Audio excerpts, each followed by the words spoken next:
جیسا کہ آپ کو معلوم ہے کہ اس مہینے کی بڑی عظمت اور شان ہے، اس کے فضائل بے شمار ہیں، اس کی برکات بے شمار ہیں، اس کی عظمتیں، اس مہینے کی شانیں بے شمار ہیں۔ ان عظمتوں میں سے اس مہینے کی ایک عظمت یہ بھی ہے کہ اس میں اللہ رب العزت نے اپنا پیارا کلام قرآن مجید نازل فرمایا۔ اللہ فرماتا ہے شہر رمضان الذی انزل فیہ القرآن، کہ یہ وہ مہینہ ہے کہ جس کے اندر قرآن کو نازل کیا گیا۔ تو لہذا ماہ رمضان اور قرآن کو آپس میں ایک خاص نسبت ہے، اس لیے اہل ایمان اس مہینے کے اندر کثرت سے تلاوت قرآن مجید کرتے ہیں اور نماز تراویح میں مکمل قرآن سنتے ہیں، اور پھر ختم قرآن بھی ہوتا ہے۔ ختم قرآن کی محفل میں چراغاں، جھنڈیاں اور مٹھائیاں اور مبارکبادیاں، یہ سلسلہ اس مہینے کے اندر ہوتا ہے۔ کیوں ہوتا ہے؟ اس لیے کہ قرآن اور ماہ رمضان کو آپس میں ایک خاص نسبت ہے۔ حضرات محترم، آپ دیکھیے قرآن مجید یہ انسانوں کے لیے ہدایت بھی ہے، رحمت بھی ہے اور شفا بھی ہے۔ اللہ رب العزت قرآن مجید کی عظمت اور شان کو یوں بیان فرماتا ہے، فرماتا ہے یا ایھا الناس قد جاءتکم موعظۃ من ربکم وشفاء لما فی الصدور وہدی ورحمۃ للمؤمنین۔ فرمایا کہ اے لوگو، تحقیق تمہارے پاس تمہارے رب کی طرف سے نصیحت آ گئی۔ قد جاءتکم موعظۃ من رب، موعظہ کہتے ہیں نصیحت کو۔ فرمایا اے لوگو، تحقیق تمہارے پاس تمہارے رب کی طرف سے نصیحت آ گئی، اور فرمایا کہ جو سینوں میں بیماری ہوتی ہے اس کے لیے قرآن شفا، وشفاء لما فی الصدور، دلوں کے لیے قرآن شفا ہے، وہدی ورحمۃ للمؤمنین، فرمایا کہ یہ قرآن ہدایت بھی ہے اور مومنین کے لیے رحمت بھی ہے۔ تو ذات محترم، یہ قرآن کی شان ہے، یہ قرآن کی عظمت ہے کہ قرآن مجید رب کا کلام ہے اور نبی علیہ السلام کے سینہ مبارک پر نازل کیا گیا۔ ارے میرے بھائی، ذرا آپ ماضی کو دیکھیں، جس وقت اللہ کے نبی علیہ السلام اس دنیا میں جلوہ گر ہوتے ہیں، اللہ کے نبی علیہ السلام آپ نبوت کا اعلان فرماتے ہیں، قرآن مجید کا نزول شروع ہوتا ہے۔ فرمایا کہ یہ وہ دور تھا زمانہ جاہلیت کا کہ جس کے اندر عرب میں بڑے بڑے فصحاء موجود تھے، بڑے بڑے شعراء موجود تھے، بڑے بڑے فصیح بلیغ قادر الکلام شاعر موجود تھے، جہاں امر القیس بھی تھا۔ اس جیسے شعراء فرمایا کہ وہ عرب کے اندر مانے جاتے تھے کہ وہ قادر الکلام ہیں، بیٹھے بیٹھے ایسا کلام لکھ دیتے عربی میں کہ بندہ اس کی مثل لانے پر پریشان ہو جاتا ہے۔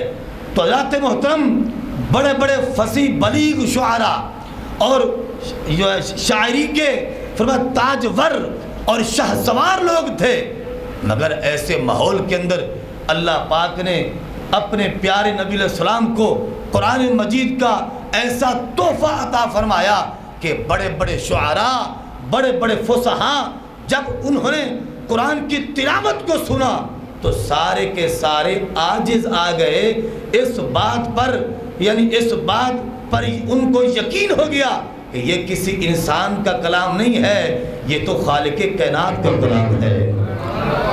اور پھر میرے اعلیٰ حضرت کیا خوب فرمایا، فرمایا کہ تیرے آگے یوں ہیں دبے لچے، تیرے آگے یوں ہیں دبے لچے فصحائے عرب کے بڑے بڑے، کوئی جانے منہ میں زبان نہیں، یعنی جب وہ قرآن مجید کو سنتے تھے تو ان کی زبانیں گنگی ہو جایا کرتی تھی، وہ اس کی مثل لانے پر جو ہے بالکل قادر نہ ہوتے تھے۔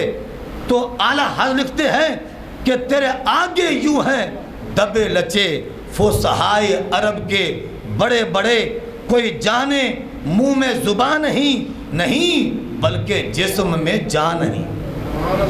جب قرآن مجید کو وہ سنتے تھے تو پھر وہ ان کی زبانیں بند ہو جاتی تھی، ان کے جسم بے جان ہو جاتے تھے، مگر قرآن کی مثل ایک چھوٹی سی آیت لانے پر بھی وہ قادر نہ ہوتے تھے۔ تو ذات محترم یہ قرآن کی شان ہے، اور قرآن اللہ کے نبی علیہ السلام کا عظیم معجزہ ہے۔ اور پھر آپ دیکھیں ہر کتاب، چاہے وہ تورات ہے، انجیل ہے، زبور، تو جو ہے ناراض نہیں ہو گیا نا، زبرندہ کہتے ہیں سبحان اللہ، ماشاءاللہ ماشاءاللہ۔ تو ذات محترم کوئی کتاب اٹھائیں، وہ تورات ہو، وہ انجیل ہو، وہ زبور ہو، مگر کوئی کتاب اپنا تعارف نہیں کراتی، کوئی کتاب یہ نہیں بتاتی میں کہاں سے آئی ہوں، میرا نام کیا ہے۔ مگر قرآن کی یہ شان ہے، قرآن کی یہ عظمت ہے کہ جب قرآن سے پوچھا جائے کہ قرآن تو بتا تو صحیح کہ تیرا نام کیا ہے، قرآن خاموش نہیں ہوتا، بلکہ قرآن اپنا تعارف خود کراتا ہے۔ قرآن کہتا ہے میرا نام پوچھتے ہو تو پھر سنو، بل ہوا قرآن مجید فی لوح محفوظ، میرا نام قرآن ہے، میں قرآن مجید ہوں، میں لوح محفوظ میں تھا، پھر میں زمین پر نازل کیا گیا۔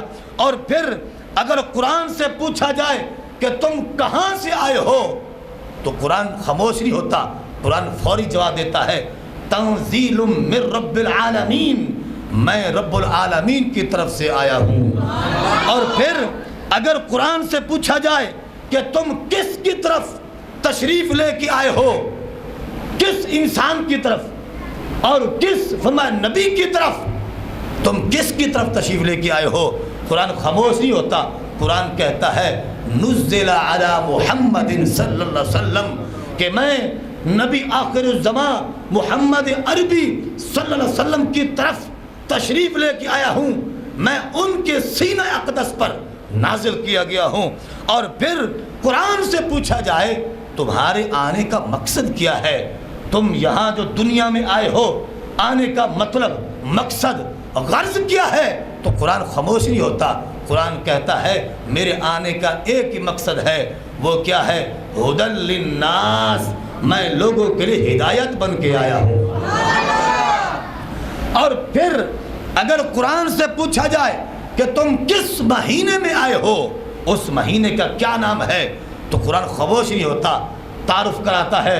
تو قرآن کہتا ہے پھر سنو میں کس مہینے میں آیا ہوں، شہر رمضان الذی انزل فیہ القرآن، فرمایا ماہ رمضان کا وہ مہینہ ہے کہ جس کے اندر قرآن کو نازل کیا گیا ہے۔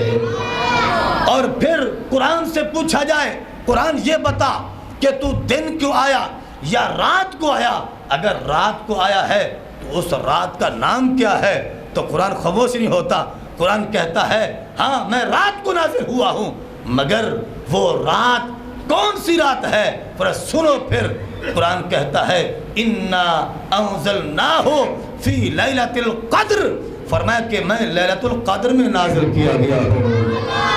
حضرات محترم یہ تعارف کوئی کتاب نہیں کراتی، یہ تعارف قرآن کراتا ہے، اور قرآن اپنی عظمت اور شان کو خود بیان کرتا ہے، لہذا ہمیں چاہیے ہم قرآن کو طاقوں میں نہ رکھ دیں۔ آج کا ینگ جنریشن موبائل کو 20 مرتبہ دن میں صاف کرتا ہے، آج کا ینگ جنریشن LCD کو دن میں کئی مرتبہ کپڑا لگاتا ہے، ہماری مائیں بہنیں فریج کو دن میں پتہ نہیں کتنی مرتبہ صاف کرتی ہے، اور پھر لیکن ایک طرف قرآن ہے وہ طاقوں میں پڑا ہوا ہے، اس پر گرد آلود ہے، ہمیں دن میں، ہفتے میں، مہینے میں توفیق نہیں ہوتی کہ کبھی ہم اس کو صاف کر دیں اور اس کی روزانہ تلاوت کر دیں۔ لہذا آج ضرورت ہے کہ قرآن کو دلوں میں اتارا جائے، آج ضرورت ہے کہ ینگ جنریشن کو میوزک کے نشے سے دور کر کے قرآن کے نغموں پر لگایا جائے، قرآن کے ترانوں پر لگایا جائے، قرآن کی شان بتائی جائے، قرآن سے لوگوں کو جوڑا جائے۔ جب ہم قرآن کو دلوں میں اتاریں گے انشاءاللہ تعالی دین و دنیا میں اللہ ہمارے نور کو پیدا فرما دے گا۔ تو حضرات محترم دیکھیے قرآن کی تفسیر آج بھی وہی ہے، قرآن کی تفسیر، قرآن کا اثر آج بھی وہی ہے، قرآن وہی فیض آج بھی بانٹ رہا ہے، قرآن وہی شفا دے رہا ہے، قرآن وہی رحمت ہے، قرآن وہی ہدایت ہے جو آج سے 14 صدیوں پہلے قرآن کا فیض تھا، آج بھی وہی قرآن کا فیض ہے، مگر ہمارے اوپر گناہوں کا پردہ ہے، ہم جھوٹے ہو جاتے ہیں، ہماری زبانیں اس انداز میں پاک نہیں جس انداز میں پہلے اہل ایمان کی تھی، اولیاء اللہ کی تھی۔ تو پہلے ہمیں زبانوں کو صاف کرنا ہوگا، ہمیں پہلے خود کو پاکیزہ بنانا ہوگا، پاکیزگی اختیار کرنا ہوگی۔ جب ہم اپنے آپ کو پاک و صاف کریں گے تو پھر قرآن کی تفسیر ہمیں واضح نظر آنا شروع ہو جائے گی۔ وہ واقعہ ہے نا، بابا فرید رحمت اللہ علیہ کے پاس کوئی بندہ گیا تھا، اس سے کہا کہ مجھے بخار ہے، مجھے دم کر دیں، تو آپ نے الحمد شریف پڑھ کر اس کو دم کیا اور اس کا بخار فوری اتر گیا۔ اس سے کہا یہ تو نسخہ ہی آسان ہے، میں کمائی کا ذریعہ بناؤں گا، میں بھی مشہور ہو جاؤں گا۔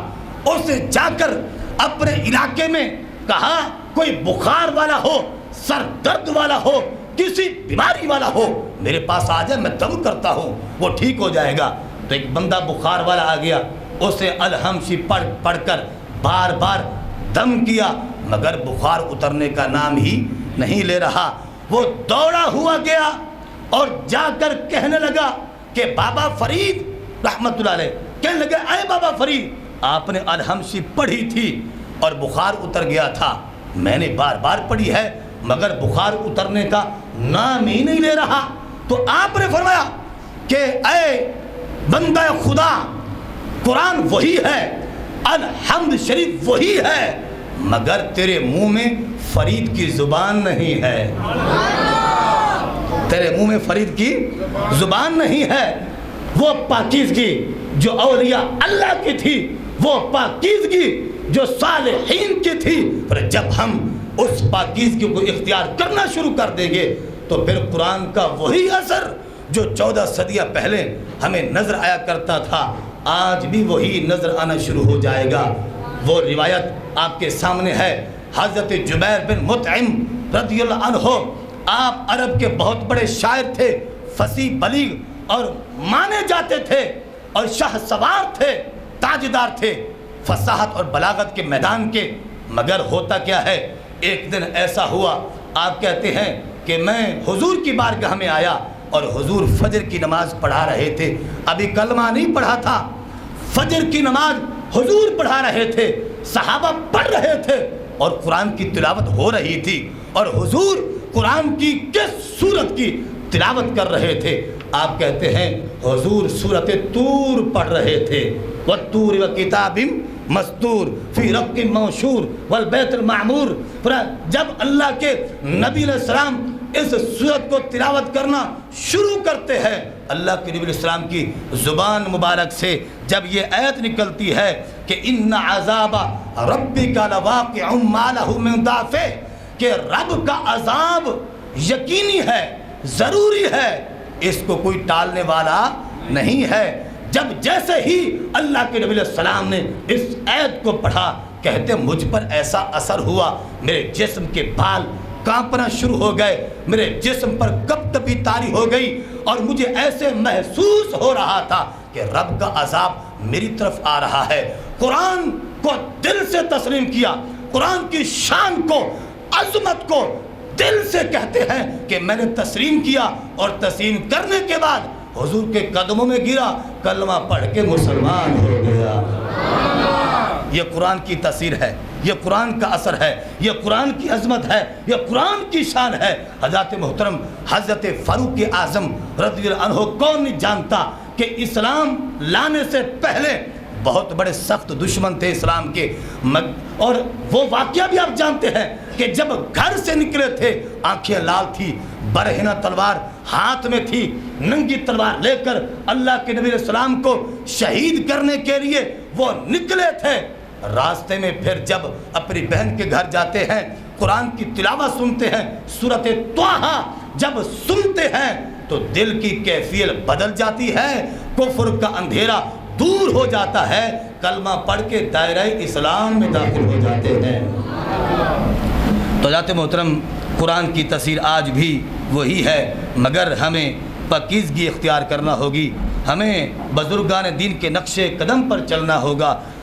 قرآن جو سیکھتا ہے اور سکھاتا ہے، یہ کوئی چھوٹی موٹی کرسی نہیں ہے، یہ کوئی چھوٹا موٹا منصب نہیں ہے۔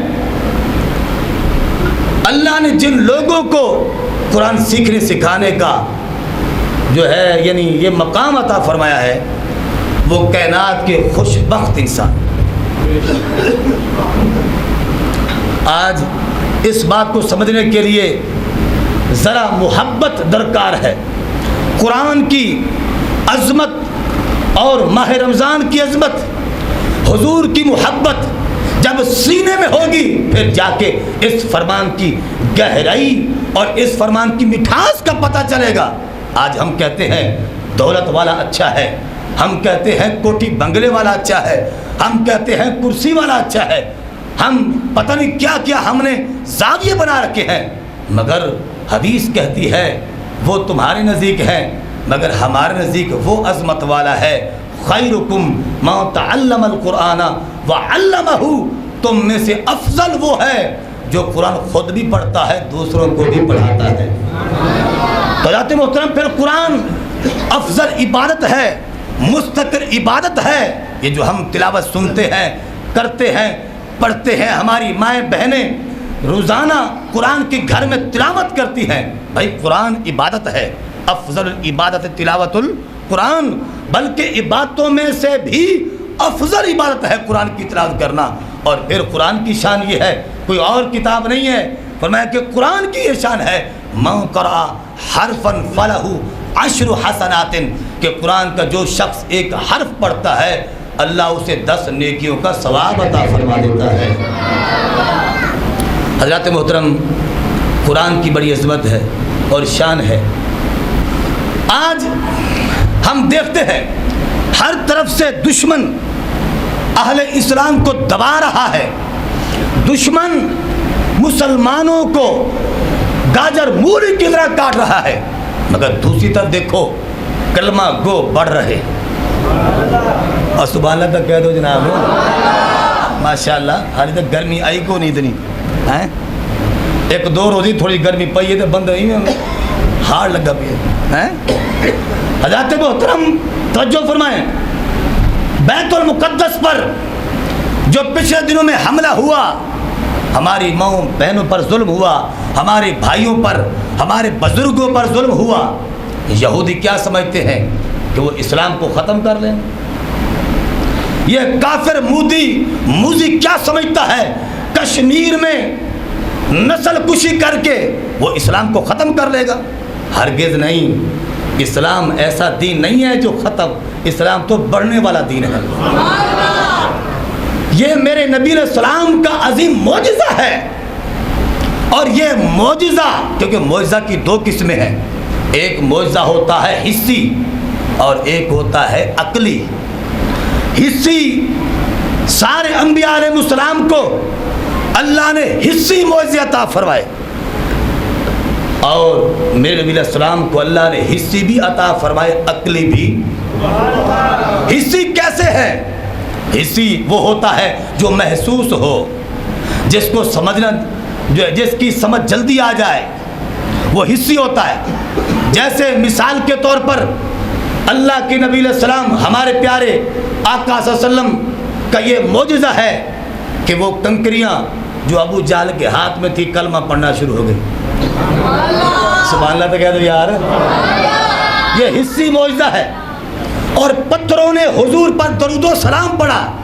آج کا انسان منکر ہوا کھڑا ہے، اذان سے پہلے نہ پڑھو، اذان کے بعد نہ پڑھو، یہ کہاں لکھا ہے؟ تو خدا کے بندے، یہ عبادت ایسی ہے، یہ درود و سلام والی، اس کا کوئی ٹائم ہی نہیں۔ اذان سے پہلے پڑھو، بعد میں پڑھو۔ تم انسان ہو کے اتنا سخت دل ہو گئے، وہ پتھر ہو کے بھی موم ہو گئے۔ انہوں نے یہ نہ دیکھا ٹائم کون سا ہے، صبح کا ہے، شام کا ہے، دن کا ہے، رات کا ہے، جیسے حضور وہاں سے گزرتے پتھر درود و سلام شروع کر دے.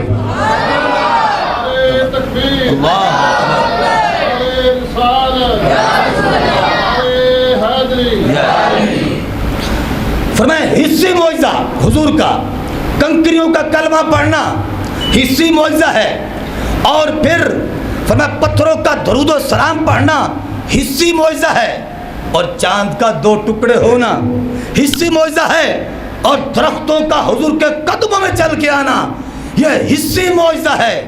اور حضرت صالح علیہ السلام کا معجزہ دیکھیں، وہ اونٹنی جو پہاڑ سے نکلی تھی وہ حصی معجزہ ہے. حضرت موسیٰ علیہ السلام کا معجزہ دیکھیں، عصا مبارک کو، ڈنڈے کو آپ نے زمین پر پھینکا تو وہ سانپ بن گیا، حصی معجزہ ہے، محسوس ہو رہا ہے. اور حضرت موسیٰ علیہ السلام نے فرمایا کہ اپنی قوم کے لیے پانی مانگا تھا، اللہ نے فرمایا تھا کہ اپنا عصا پتھر پر ماریں، تو آپ نے پتھر پر مارا تو فرمایا 12 چشمے پانی کے جاری ہو گئے. حصی معجزہ ہے، مگر یہ عقلی معجزہ نہیں ہے، عقلی معجزہ نہیں ہے، حصی معجزہ ہے. ہر نبی کو حصی معجزہ ملا، اور میرے نبی علیہ السلام کو حصی معجزہ بھی ملا، اور عقلی معجزات بھی، حصی معجزات بھی ملے، عقلی بھی ملے. اور پھر اللہ کے نبی علیہ السلام نے یہ جو فرمایا تھا، کیا فرمایا تھا کہ وَأَرْجُو أَنْ أَكُونَ أَكْثَرَهُمْ تَبَعًا. لوگوں یاد رکھو میری امت سارے نبیوں سے زیادہ ہوگی، حضرت آدم علیہ السلام سے لے کر حضرت عیسیٰ علیہ السلام تک سب سے زیادہ پیروکار میرے ہوں گے. 120 صفوں میں سے 80 صفے حضور کی ہوں گے. قیامت والے دن 80 صفے حضور کی امت کی، اور باقی صفیں سارے نبیوں کی ملا کر ہوں گی. اور یہ حضور نے کیسے فرمایا تھا، کیوں فرمایا تھا؟ کیونکہ حضور نے فرمایا اللہ نے مجھے عقلی معجزہ قرآن عطا فرمایا ہے.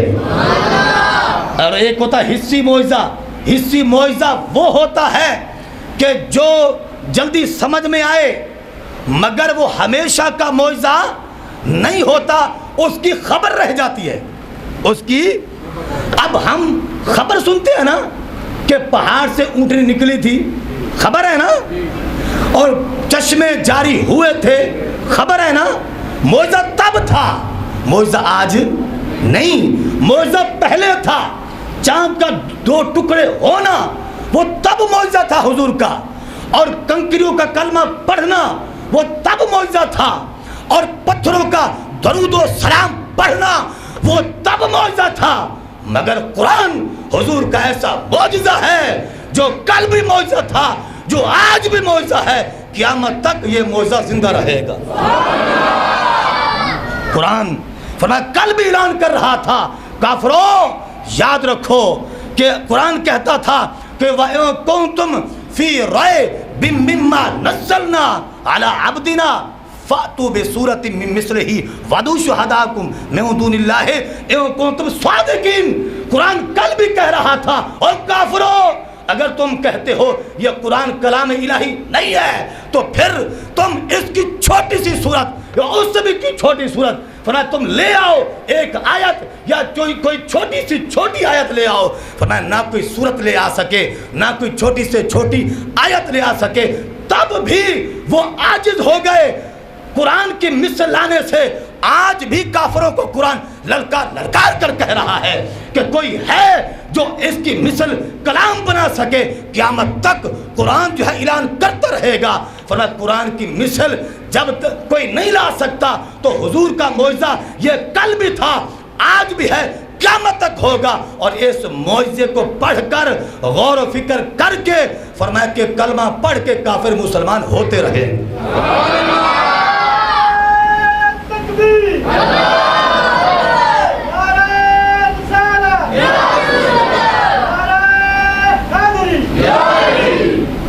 تو حضرات محترم، یہ قرآن کی برکت اور قرآن کی بنیاد پر اللہ کے نبی صلی اللہ علیہ وسلم فرمایا تھا کہ سب سے زیادہ قیامت والے دن فرمایا کہ میری امت کی صفیں ہوں گی، میرے پیروکار اس کائنات میں زیادہ ہوں گے کیونکہ قرآن پڑھتے رہیں گے، قرآن کی مٹھاس محسوس کرتے رہیں گے، یہ میرا معجزہ زندہ رہے گا، اور کافر اس کی مٹھاس سے کفر کا اندھیرا دور کر کے کلمہ پڑھ کے مسلمان ہوتے رہیں گے۔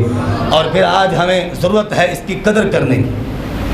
وہ حدیث پاک میں آتا ہے نا، کیونکہ یہاں پر باتیں بڑی بڑی ہیں، یہ تو طویل موضوع ہے سر، تو بس میں مختصر جو بات کو ختم کر دوں، آپ کا ٹائم زیادہ نہیں لیتا۔ دیکھیے حدیث پاک میں آتا ہے کہ یا تو عالم بنو، کیا بنو؟ عالم بنو، عالم نہیں بن سکتے تو متعلم بنو، یعنی طالب علم۔ اگر طالب علم بھی نہیں بن سکتے، عالم بھی نہیں بن سکتے، تو کم از کم علماء، ٹھیک ہے نا، اہل قرآن، حفاظ کے ساتھ پیار کرو، ان کے بارے میں بغض نہ رکھو سینے میں۔ اگر تم ان کی حوصلہ افزائی کچھ دے کر نہیں کر سکتے تو کم از کم ان کی تحسین کرو۔ جو وہ کام کر رہے ہیں یہ کہو اپنے ڈیرے پر، اپنے گھر میں بیٹھ کر، دکان میں، بازار میں بیٹھ کر کہ کام بہت اچھا کر رہے ہیں، قرآن پڑھا جا رہا ہے، قرآن پڑھایا جا رہا ہے۔ یعنی کچھ نہیں دے سکتے تو کم از کم تحسین جو ہے وہ کرنی چاہیے۔ اور جو شخص نہ عالم بن سکتا ہے، نہ متعلم بن سکتا ہے، نہ اہل قرآن، اہل دین سے پیار کر سکتا ہے، اور جو بغض رکھتا ہے سینے میں، کینہ رکھتا ہے، حدیث پاک میں آتا ہے اس کے بے ایمان ہو کر مرنے کا خطرہ ہے، کہ کہیں وہ اس بغض کی نحوست کی وجہ سے بے ایمان ہو کر نہ مرے۔ تو اس لیے ضرورت ہے آج یعنی قرآن کی تعظیم کی جائے۔ حفاظ جو ہیں ہر مسجد کے اندر جو ہے جو قرآن سنا رہے ہیں، اور آپ دیکھتے ہیں ہمارے معاشرے میں بڑی رسپیکٹ ہوتی ہے، بڑی محبت ہوتی ہے، بڑا احترام ہوتا ہے حفاظ قرآن کا۔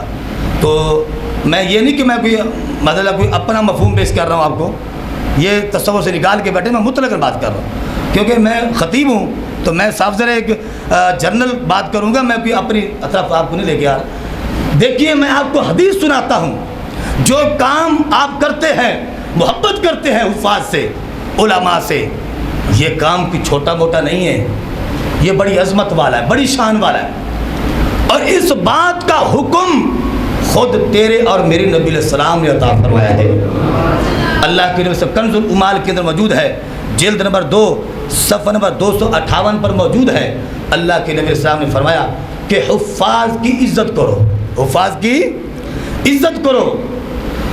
پھر آگے کیا فرمایا؟ فرمایا کہ فمن اکرمہم فقد اکرمنی، فمن اکرمہم فقد اکرمنی۔ جس نے کسی حافظ قرآن کی عزت کی، یاد رکھو اس نے محمد عربی کی عزت کی۔ سمجھ گئے نہیں؟ اتنی شان ہے، اتنا درجہ ہے حافظ قرآن سے محبت کرنے کا، پیار کرنے کا، اس کی تحسین کرنے کا، اس کے کام کو سراہنے کا، اور اس کی حوصلہ افزائی کا۔ اتنی عظمت اور اتنی برکت ہے۔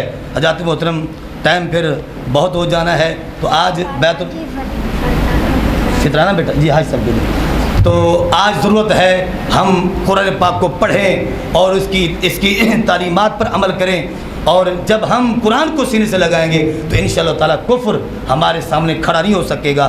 درس قرآن گر ہم نے بھلایا نہ ہوتا، درس قرآن گر ہم نے بھلایا نہ ہوتا، یہ زمانہ جو آج دیکھ رہے ہیں ہم بیت المقدس پر جو ظلم و ستم ہو رہا ہے، جو ہم دیکھ، یہ زمانہ نہ زمانے نے دکھایا ہوتا، وہ معزز تھے زمانے میں، مسلمان ہو کر ہم خار ہوئے، تارک قرآن ہو کر۔ اللہ ہمیں قرآن کی عظمتوں اور شانوں کو سمجھنے کی توفیق عطا فرمائے۔